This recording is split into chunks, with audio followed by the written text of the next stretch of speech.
to the person or thing be part of my life? Come on, raise your hands. Yeah, I also came across some things. And I think it's very typical after such inspiring encounters to do researches, to meet new people, to go to some new places, try new things, and somehow it changes your life and it changes you, first of all.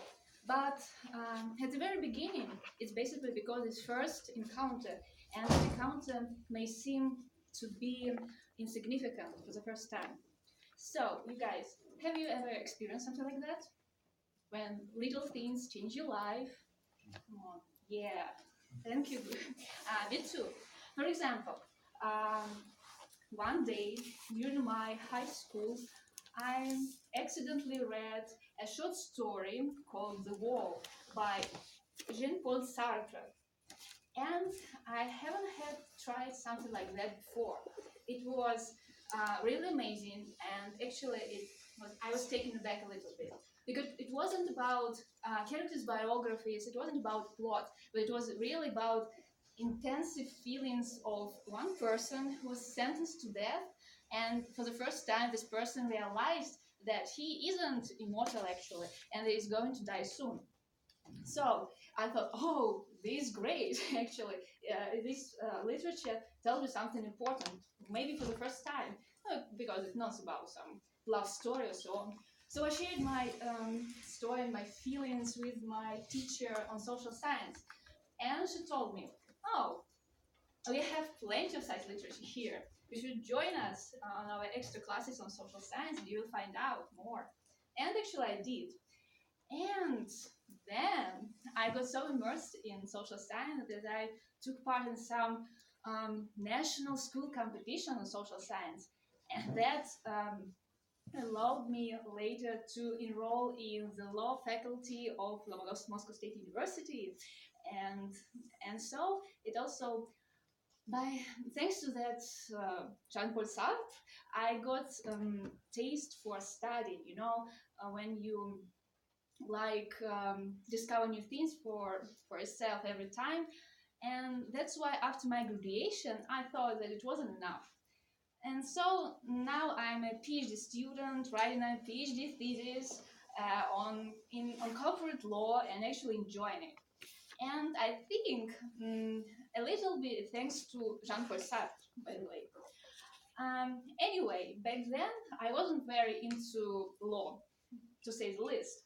I thought it was boring and not exactly for me. But there was another fascination of mine.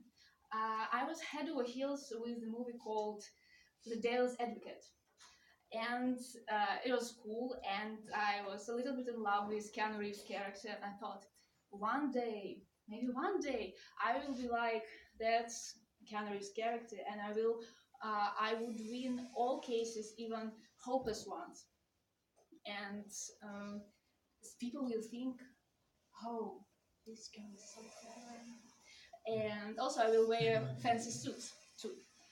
And to be honest, I was very delusional about suits too. Now I hate wear suits, but nevertheless it worked back then. But also with Keanu Reeves in mind, I went to some presentation of MSU Parliamentary Debate Club and met very great people who could defend all points in the world with just 15 minutes preparation. And I thought, and by the way, unlike Keanu Reeves, without appealing to supernatural powers, it's a great point. So I thought, oh my God, I should be like them. But as it also happened, I thought that I wasn't enough. I thought I am too shy, and I feel a little bit inferior in comparison to other debaters. But somehow my ego to learn was stronger, so I went for it. And it appeared to be my almost 3-year love with this parliamentary debate club, and it gave me a lot of experience and knowledge. So when the time came to say goodbye to this club, I was a little bit depressed, and I thought there was like a little void inside me, and I couldn't feel it with other people, also with other like work, studies, and I was searching for some place where I could grow intellectually, to meet new people, to find out new ideas. And somehow one day my friend invited me to Toastmasters meeting, and actually it was so cool. It had great atmosphere, interesting people, very intelligent people, very smart. And I thought, oh, must be it. I was waiting for it. And it clicked, and I decided to stay. And I think a little bit thanks to Keanu Reeves, I'm here right now. So the message of my speech is that you guys should try new things every time in order to find what makes your heart beat faster, and then you should go for it. And there was a great phrase that man is made so that when something fires his soul, impossibilities vanish. So thank you.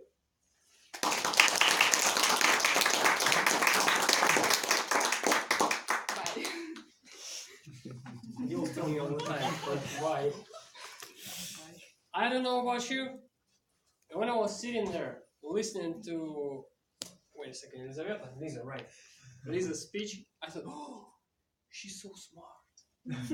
Almost like Keanu Reeves. We never said it, kids. But really, I don't know. What I love Toastmasters is we have 3 first speeches, and you could see yourself how different the girls were, right? From Evgenia to Tanya to Liza, everybody is different. I think Tanya is extrovert. Is an extrovert person, because when she took the stage, she just smashed my hand, and she was so confident on stage. So good job for the first speech. Welcome to the club. We have the last speaker for the day, and she is different from the previous 3 girls as well. Please welcome Evgenia Pak with her speech. My sister.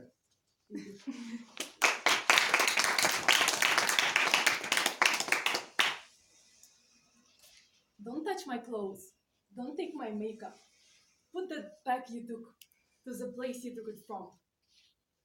Fellow Toastmasters, these are the words I used to tell my sister when we were growing up. I know many of you who have brothers and sisters here experience the same and can relate to my situation. I know you can relate to how our little brothers and sisters can be annoying, irritating, and just crazy for being there. When I heard from my parents that they are about to have another baby, I was mad. The only thing I could think about is who would inherit our beautiful house, me or the baby who wasn't yet born. I wish I was joking, but yes, I was that bad. And I had the reason. From the moment she was born and until the time I left my house, it was constant fighting and screaming and arguing with my sister. Can you imagine how happy I was when I finally left to study abroad? Can you imagine the freedom I felt of being by myself and not obligated to look after my sister? Can you imagine how happy I was being by myself, not obligated to take care of my little sister? Can you imagine how happy I was when she attended her first day of school and I, her sister, was not there? Can you imagine how happy I was when she had her birthday and I, her sister, was not there? Can you imagine how happy I was when she had another birthday and I wasn't there? Can you imagine how happy I was when she had her most important moments and I missed them and I wasn't there? You can't imagine, because I wasn't happy. I was sad. I remember once when my parents left me to take care of her, I thought to myself, geez, not again. Yet they left me to take care of her. Back then I was just a teenager, and as all teenagers, I was preoccupied with many important things to do. It was all long after our parents were gone. I left her crawling around the house, doing my important things. And all of a sudden, I heard my sister is making some strange, weird noise. And when I looked at her, she was all red, choking. And next to her was the paper. And I realized that she accidentally took the paper into her mouth and she was choking. That moment, I had my first panic attack in my life. I rushed and I lifted her and I started beating her on the back and I pulled out the paper from her mouth, and thanks God, she started to breathe again. I've never felt so guilty for being so careless. I've never been so afraid. I've never been so grateful because my sister started to breathe again. Recently, I went back to my home and I spent great time with her. And when we departed, she cried, and I felt very sad. I don't feel sad because I leave my house or because I leave my parents anymore, but still I feel sad because I leave my little sister. For those of you who live close to your loved ones, you're very privileged. Appreciate the moments when you fight, when you argue, because these moments are really precious. For those of you who live apart from your loved ones, like me, apart from my sister, call them, text them, keep fighting with them over the phone, but don't let them to forget you. You may get busy, you may get tired, but just for 5 minutes or less, give them a call. And I call my little sister. Thank you.